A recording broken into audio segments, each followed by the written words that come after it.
Hi நண்பா, இந்த video பார்த்து ஃபர்ஸ்ட் வணக்கம். ஸோ இன்றைக்கி நம்ம எங்கே வந்திருக்கோம்னு சொல்லி பார்த்தீங்கன்னா தஞ்சாவூர் பெரிய கோயில் February 5 இந்த தஞ்சாவூர் பெரிய கோயிலோட கும்பாபிஷேகம். பிஃபோர் இந்த கும்பாபிஷேகம் முன்னாடி இந்த யாகாசல் எப்படி இருக்குது, இந்த தஞ்சாவூர் ஊடு எப்படி இருக்குது, என்னென்ன மாதிரி ஃபெஸ்டிவல்ஸ்லாம் இருக்குது, இது மாதிரி தஞ்சாவூர் பெரிய கோயில் பயங்கரமாக இருக்குது. ஸோ இந்த வீடியோவில் ஸ்கிப் பண்ணால் ஃபுல்லாக பாருங்கள். வாங்க வீடியோக்குள்ளே போகலாம்.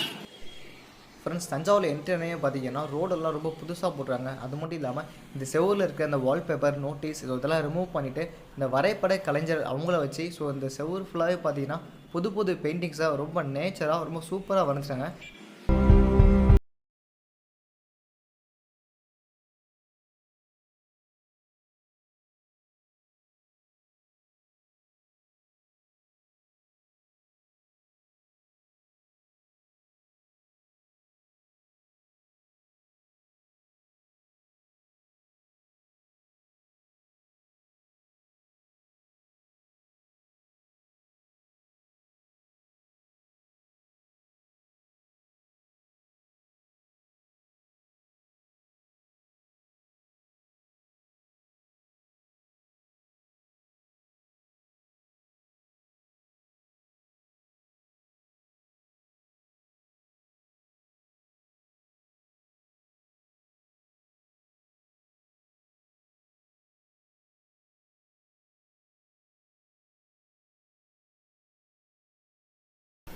ஸோ கோயிலுக்கு போயிட்டுருக்கோம். இதுதான் மாமன்னர் அருள்மொழிவர்மன் என்கிற ராஜராஜ சோழன் கட்டின தஞ்சை பெரிய கோயில். இதுக்கு இன்னொரு பேர் என்ன அப்படின்னா தஞ்சை பெருவுடையார் கோயில். இன்னொரு பேரும் இருக்குது, தஞ்சை பிரகதீஸ்வரர் கோயில்.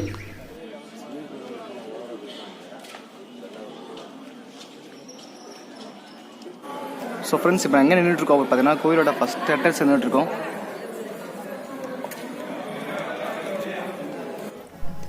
இந்த கோயிலை கட்டி முடிக்கிறதுக்கு மாமன்னருக்கு 7 வருஷம் தேவைப்பட்டுச்சு. அதாவது கிபி 1003 தொடங்கி 1010 வரைக்கும் மாமன்னர் இந்த கோயிலை கட்டி முடிச்சார்.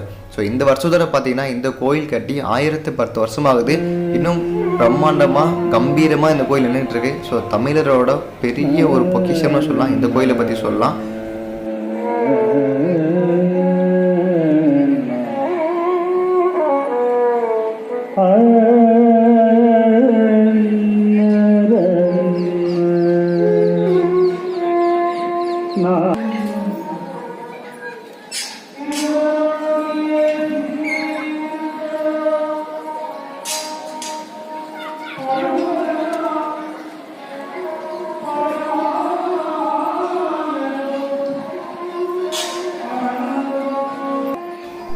இப்போ நீங்கள் பார்க்குற நந்தியை தான் கோயில் கட்டும்போது ராஜராஜ சோழன் சிவலிங்கத்துக்கு ஆப்போசிட்டாக வச்சுருந்தாங்க. பட் ஆனால் பிற்காலத்தில் வந்த நாயக்க மன்னர்கள் என்ன பண்ணுறாங்க அப்படின்னா சிவலிங்கத்துக்கு இணையான ஒரு நந்தி வேணும்னு சொல்லிட்டு சிவப்ப நாயக்கர் வந்து ஒரே ஒரு கல்லாலான ஒரு நந்தியை 7 metre height 14 metre length and 3 metre பிரெத்தான ஒரு நந்தியை சிவலிங்கத்துக்கு ஈக்குவலாக இருக்கணும்னு சொல்லிட்டு வந்த நாயக்க மன்னர்கள் ஒரு வந்து நிரூபிச்சுட்டு போயிட்டாங்க.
இந்த தஞ்சை பெரிய கோயிலுக்கும் தமிழ் எழுத்துக்கும் ஒரு பெரிய தொடர்பு இருக்கிற மாதிரி தான் இந்த கோயிலை மாமன்னர் கட்டியிருக்காரு. ஸோ எப்படின்னு பார்த்தீங்கன்னா இந்த தஞ்சை கோயிலில் இருக்கிற பெருவுடையார் ஸோ சிவலிங்கத்தோட ஹைட் வந்து 12 அடி, தமிழ் எழுத்துக்களில் இருக்கிற உயிரெழுத்து 12.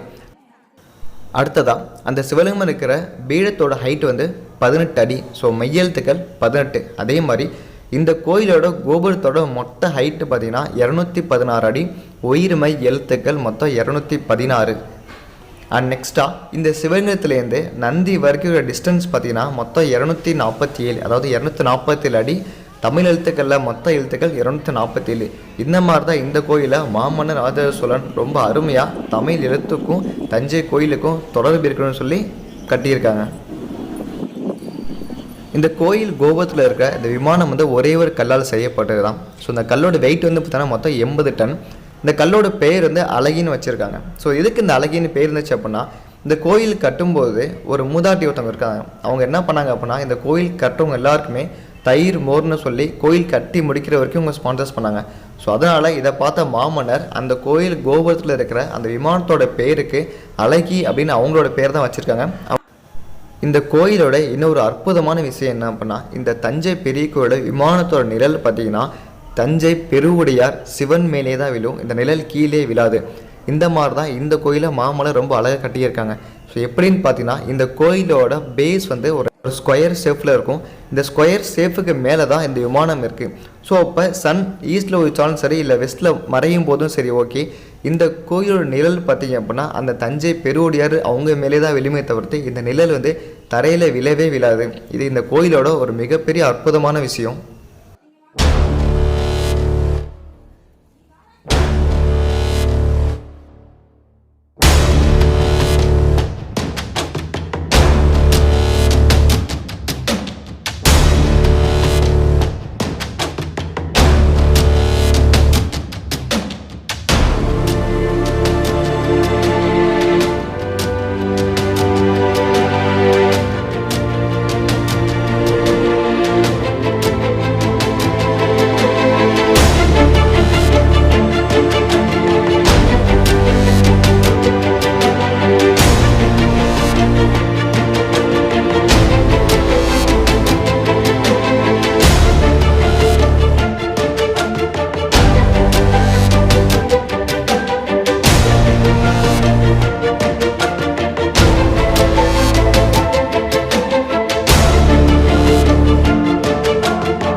ஸோ ஃப்ரெண்ட்ஸ், நீங்கள் இப்போ பார்த்தது தான் யாகா சிலை. ஸோ எக்ஸாக்டாக யாகா சிலைலேருந்து கோவிலுக்கு என்ட்ரன்ஸ் ஆனதுமே பார்த்தீங்கன்னா ரைட் சைடில் அதுக்குன்னு தனியாக ஒரு பிளேஸ் போட்டு ஒதுக்கியிருக்காங்க.